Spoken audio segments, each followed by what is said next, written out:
The famous phrase, anything is possible, is often tossed around with the purpose of making us feel better. It means that with each choice you're facing, there are 1,000 different pathways you can take.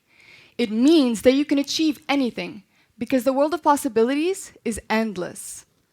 Okay, maybe not endless, but there are always more possibilities than those you realize.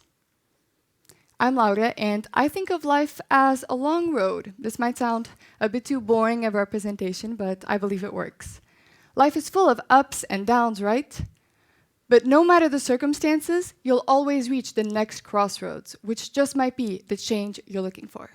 This is where you decide which pathway to take, whilst always keeping in mind that every choice we face has the potential, the power, to bring us one step closer to our dreams, the very thing that motivates us to keep going.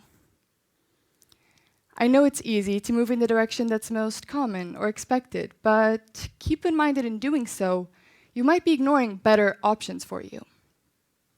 Have you ever thought about the fact that in art, the best direction often coincides with the most unexpected one? A great example of this is my favorite singer, Elvis Presley. He revolutionized the music industry because he was able to blur the racial barriers that stood between different music genres, combining them in a way that was different and a little controversial, which helped make it so captivating. The same goes for movies. Personally, the ones with the most unexpected outcomes are the ones that leave the biggest impression on me.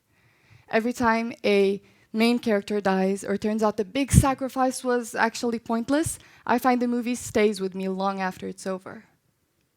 Now let me take you back to 2019. There was an art piece that year that absolutely broke the internet due to its controversy. See if it comes to mind, no need to say it out loud. It might involve a fruit. Okay, for those of you who immediately thought about the banana taped to a wall art piece, congratulations, you guessed it. The Italian artist Maurizio Cattelan taped a fruit to a wall and called it an art piece. And the most interesting fact about this is that this banana was extremely successful.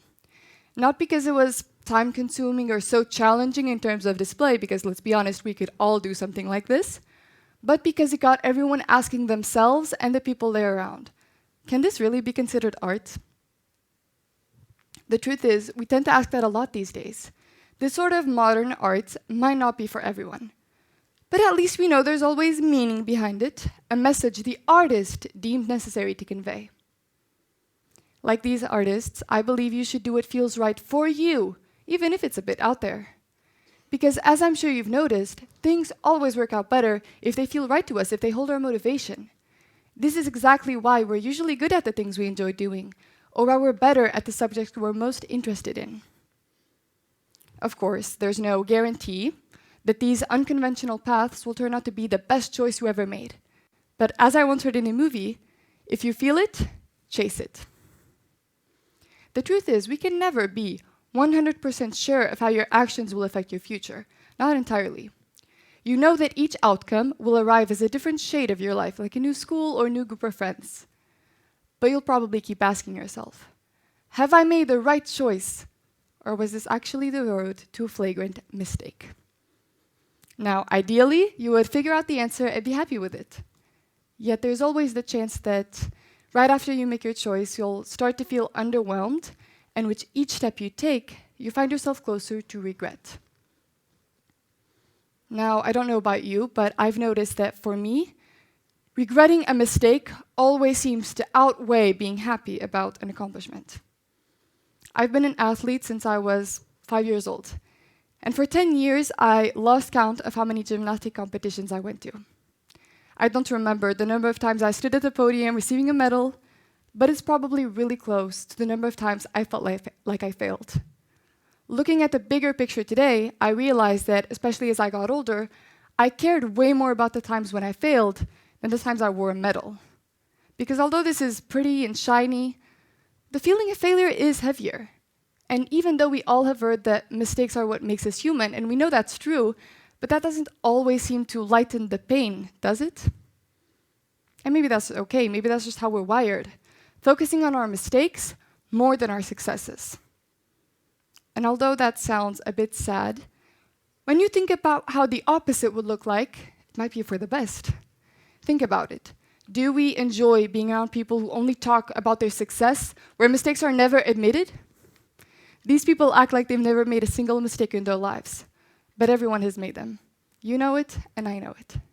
However, and this is key, not everyone can learn from their mistakes, grow as a friend, a family member, a peer, and most importantly, grow as a person. Not everyone can let the past be where it belongs and relish their present while building their future, all the while focusing on the most important goal, which is personal happiness. But don't you all wish you were this person? Well, to quote the King of Rock, as long as a man has the strength to dream, he can redeem his soul and fly. This strength he talks about, or rather sings about, is what allows your tomorrow to be brighter. Because instead of letting your past mistake define who you are, you will elevate yourself to whom you want to be. Someone who, I remind you, has learned from their mistakes. So next time you're at a crossroads, I beg you to really get to know the pathways laid in front of you. You might be surprised at how significantly shinier some are than others. This is, for me, exactly what the term opportunity means, a rare and thereby special type of possibility. I choose to believe that we don't need to have everything figured out, but through these opportunities, many of which we attain through school, we can try and figure ourselves out, learn what feels right to us, and what can hopefully be our future. Of course, as you are all aware, these opportunities don't just fall out of the sky. They're actually quite rare for most people, which is why in the rare occasions they do appear, they should never, ever go unnoticed by us. And I also know from experience that these opportunities sometimes might just look like extra work and unnecessary stress. But I also deeply believe that challenging accomplishments in life are, more often than not, the most valuable. When something is in reach and we're contemplating whether or not we should take it, whether or not it's worth it, we should ask ourselves, will it be useful for our future? Would we be a little jealous of someone who took this chance because of it? If suddenly we were told we couldn't take it for whatever reason, would we feel robbed of something? And lastly, is this a once-in-a-lifetime chance? If you checked most of these boxes, then you have to take it, because you and I, we hold in our hands an opportunity to grow. Did you know that the band Survivor, who composed Eye of the Tiger, wasn't all that famous before this song made its debut in the film Rocky? Sylvester Stallone, the star of the franchise, initially asked the band Queen to use one of their songs, but got rejected. So he gave this opportunity to a less famous band, and they took it. They took it and were nominated for an Oscar. They took it and won not only People's Choice Awards, but a Grammy too. They took this great opportunity, which opened up a plethora of new ones for them, and now I can safely say this is the best motivational song of all time. Just like Survivor, we all have our opportunities to shine. And don't forget that when you take these opportunities, you're essentially investing in a brighter future. I don't mean when you have to choose which grocery store to go to or how many episodes of the show you're going to watch tonight. These are all choices that somewhat matter to us at the time, but they don't scream now or never. They're not game changers. Not like when you're offered your dream job or when you have the chance to express yourself in a TED Talk like I do. These are examples of opportunities I fight for. And when I eventually accomplish them, like I believe I can, you better be sure I won't let them go to waste. And I know you won't either. Thank you for your attention.